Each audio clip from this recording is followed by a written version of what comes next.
Good morning, people. Yes, Going to the Country.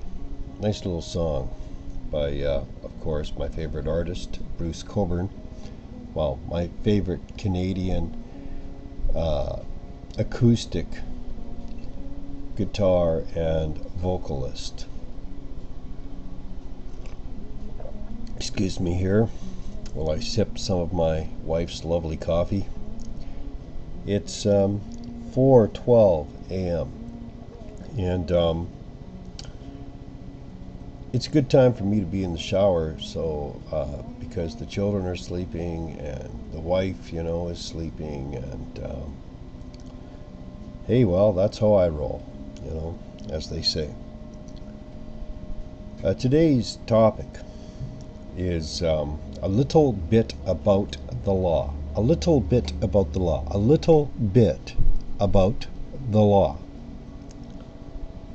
How does that grab you?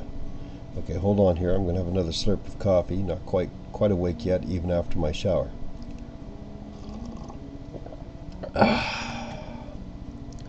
Early in the morning. Yes, it is. And I'll tell you something. This is a delightful time for me. I have no interruptions. I have peace of mind. I don't listen to 3 screaming girls in a 2-bedroom apartment. I even manage to maintain some semblance of sanity. It's not easy, especially when you have medical issues and you're on medication and so on and so forth. But while I was in the shower, it occurred to me that people need a very simple understanding about law, a very basic understanding, because people really generally don't have that, especially young people, and so they find themselves in trouble with law enforcement officers and such like. And sadly also, other people, even young people, find themselves caught up in a system where they have indeed been unjustly treated. And as the old saying goes, ignorance of the law is no excuse. And the reason ignorance of the law is no excuse is because the law must be enforced. And the law must be enforced equitably across the board. Of course it isn't, but it should be. And that goes into actually the first point that I'd like to make with respect to a little bit about the law. Basic law. Basic law is common law. Don't let anyone tell you otherwise. Common law is something you are definitely, generally, not informed of. Not by your teachers, not by your magistrates, not by your law officers. Common law is that foundation which our North American judicial systems are founded upon. Now, how do I know that? I know that because when I step into a courtroom, they try to make me take oath by a certain book. Why would that book be so important if it were not cherished or valued to the extent that my testimony is contingent upon that book? Well, the answer is simple, because that is the book of common law. That is the book that they would expect is applicable to all peoples, regardless of their ethnicity, regardless of their values, regardless of their race, creed, culture, religion, whatever have you. It doesn't matter. That is the foundation of the law upon which all the other laws are stacked. It's called common law. It is the law that is common to all men, regardless of their stature, regardless of their status, regardless of their birth or their breeding, their bearing, any of that. It is that law which pertains to all men. All men. Can I say all men? I can say all men. And very few judges, I think, would argue that point, that common law is your quote-unquote, what others call Christian Judeo law. The Torah, okay? The Torah is what so-called Christian, I'm going to say so-called because a lot of people take offense, if I don't say so-called. Just like people take offense to the term Judeo-Christian, and I understand why, and I respect their reasons. I respect other people's reasons on the so-called Christian aspect too. There are a lot of people walking around calling themselves Christians, and they don't even nearly represent what is written between the lids of that book. And that book holds more than law, but it's comprised basically, and this was a human design, by the way, of the Old Testament and the New Testament. And Old Testament and New Testament law, in other words, the law of love, that's your New Testament law, okay, and your Old Testament law, all right, they work hand in hand.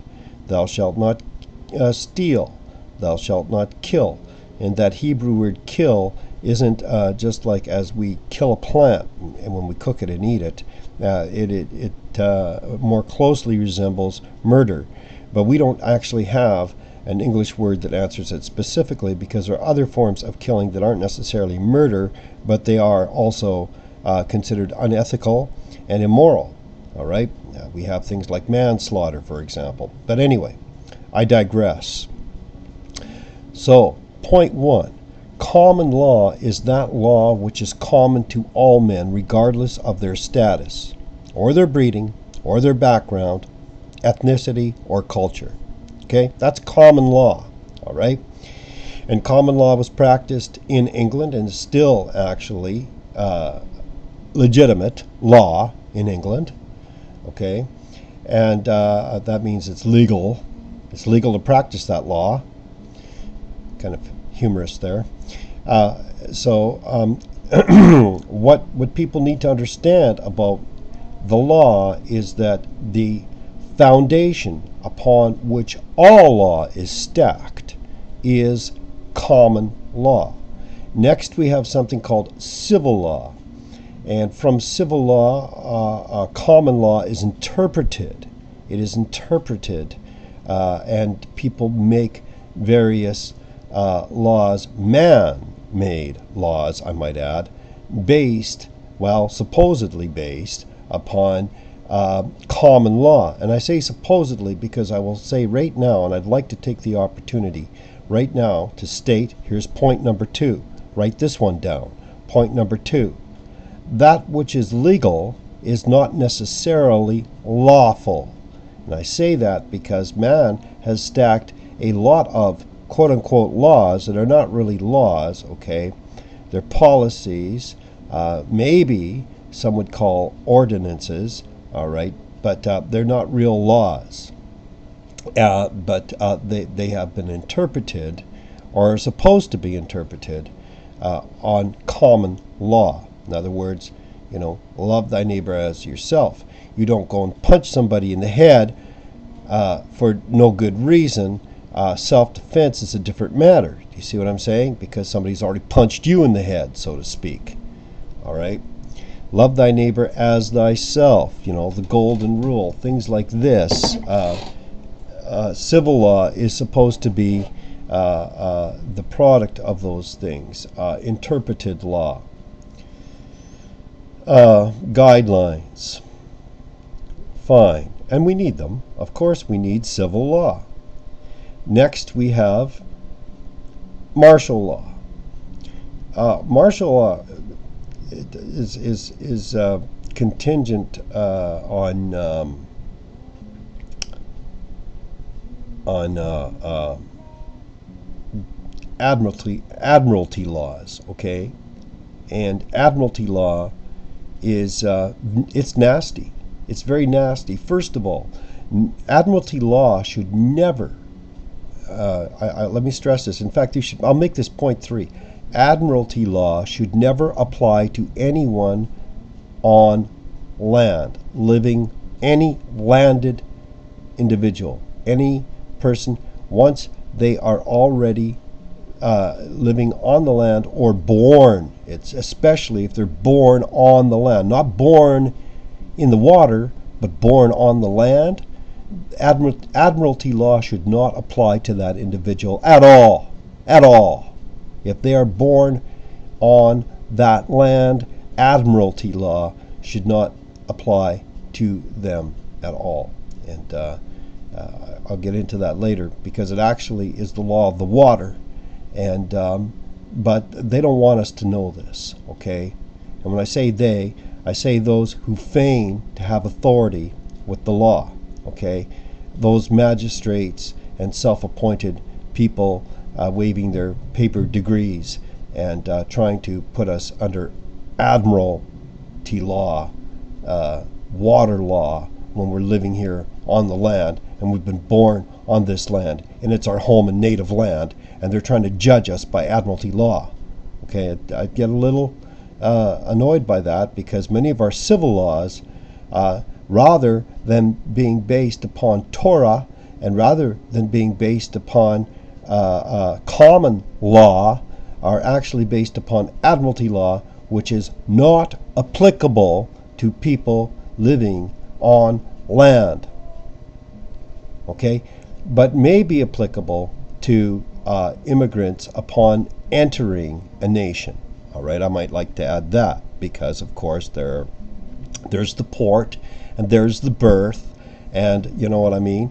There is this parallel upon which admiralty law was permitted to slip into our courtrooms under the guise of civil law, and it isn't.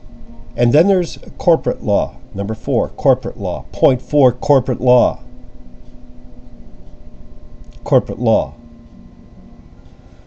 And that's very important, because, again, we have a hodgepodge of laws constructed and construed and designed and fabricated and orchestrated by a bunch of very clever men and women to manipulate the masses, that don't even apply and should not apply under civil law, because they are not civil laws. But they want us all to be corporations so they can judge us all under corporate law. And corporate law, friend, is very harsh. And unless you have the money, you will likely be at a great disadvantage when you are being tried in the spirit of corporate law under the guise of civil law. Now, how do we get around all of this? This is important, because I think it is important to get around a lot of these unjust laws, because there are many unjust laws today, and there are many unscrupulous lawgivers, lawmakers in operation, who are basically bowing to the buck and bowing to the corporation. All right, and these corporations are huge. They have vast amounts of power, influence, and money. And so you, as an individual, if you were to go up against a corporation, would have very little strength. There's not very many protections for the individual human being in that regard. Okay, and that's how they want to judge you. They want to judge you as a corporation, not as a human being. And they do this by a word game in which the word person in legalese is defined as a corporation. And in legalese, their language, the language of law, you are actually not really a human being. I'll get into, pardon me, I need another sip of coffee. I actually heard some real loud banging outside my door. Good coffee. Very loud banging outside my door, almost like somebody wants in. Well, they will be ignored at this hour. Legalese is the language of law, so it's very important that you understand that that's the language they speak in the courtroom, and they don't speak any other language, by the way. So be careful what you say. If you don't know what those things mean in legalese, you're probably better off keeping your mouth shut. So what do you do if you find yourself in a courtroom and they are essentially accusing you?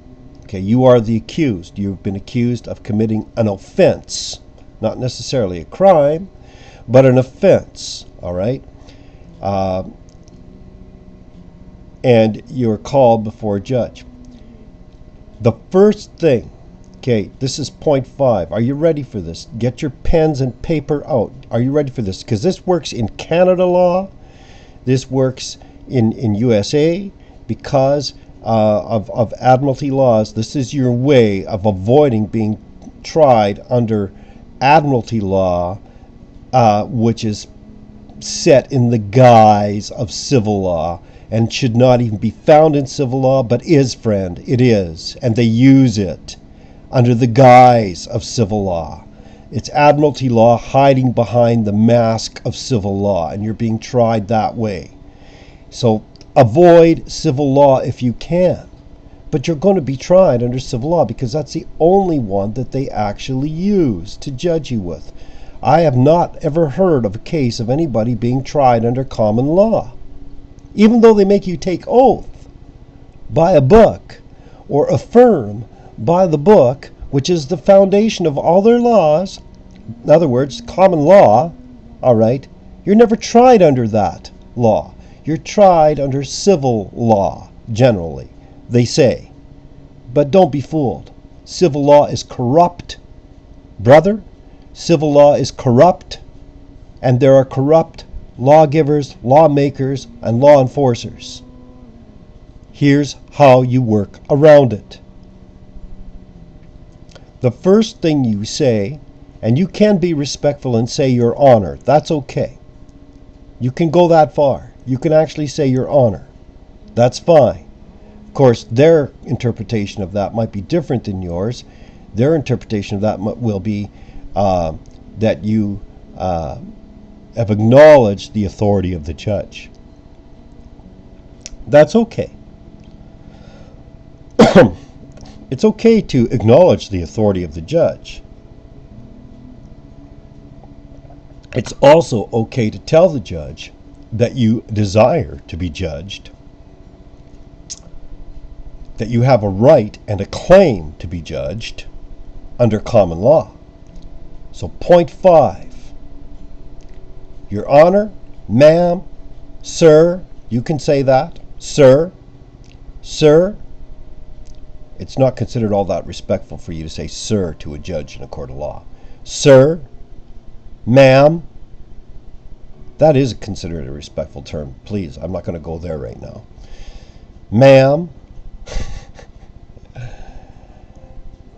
I don't know. I would never wish to come before a female magistrate. Quote unquote magistrate. I'll tell you that right now. But anyway, sir, because as far as I'm concerned, she has no place there. Sir, I claim common law jurisdiction. Are you ready? Get this piece of paper out. We're on point 5, okay?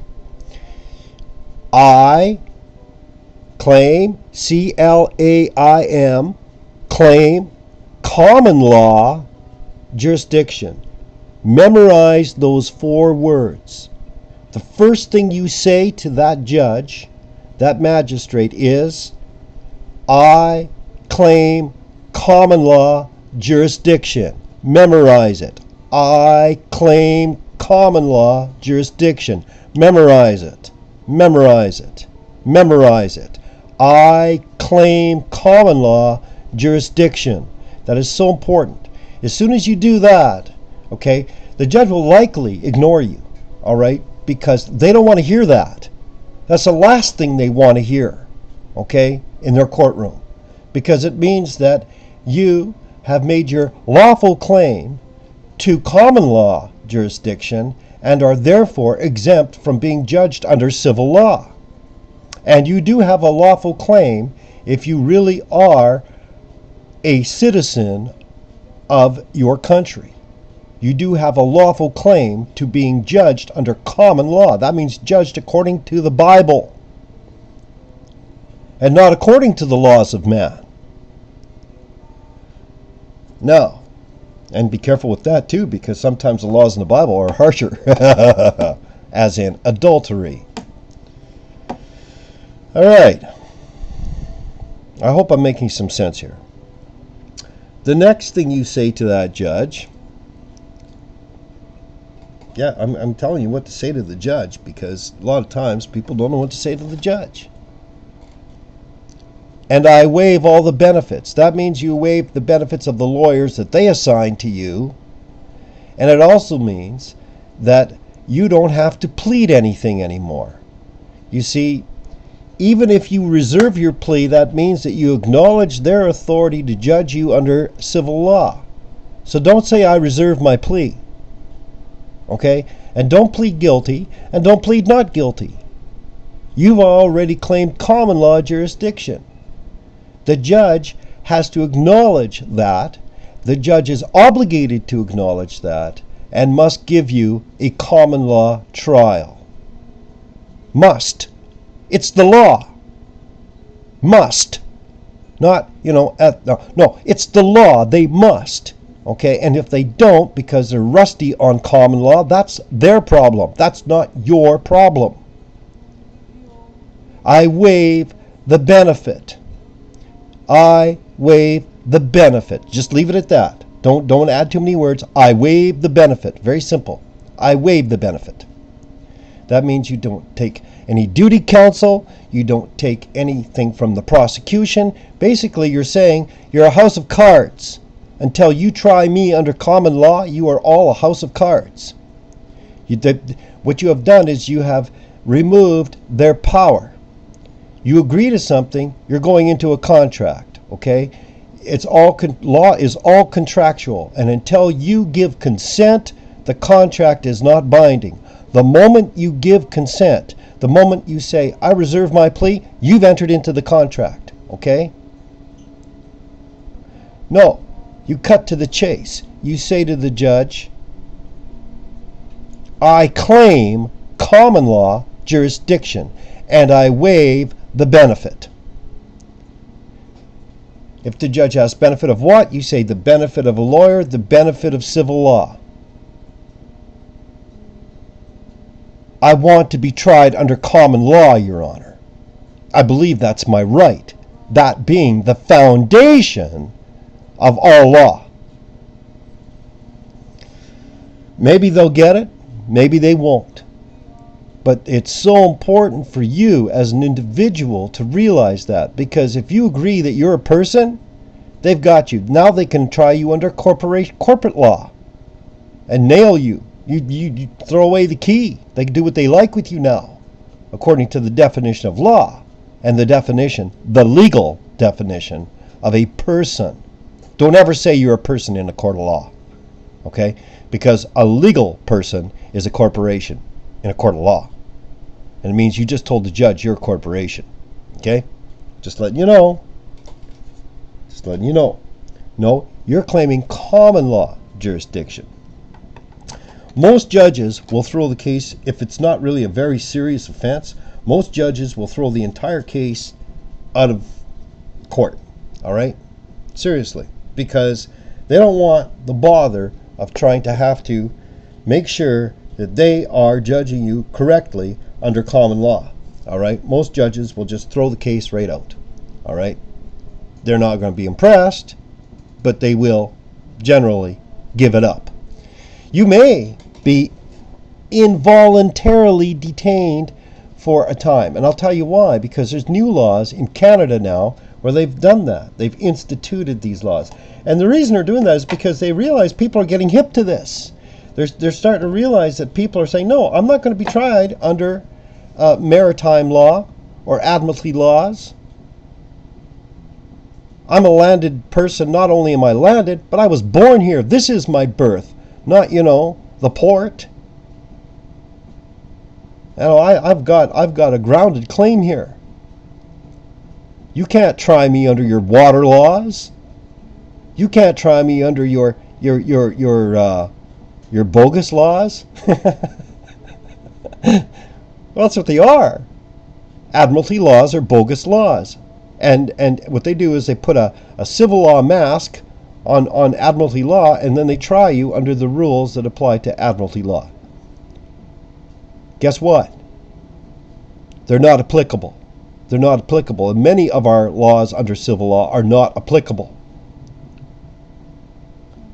So there it is. There's a little bit about the law.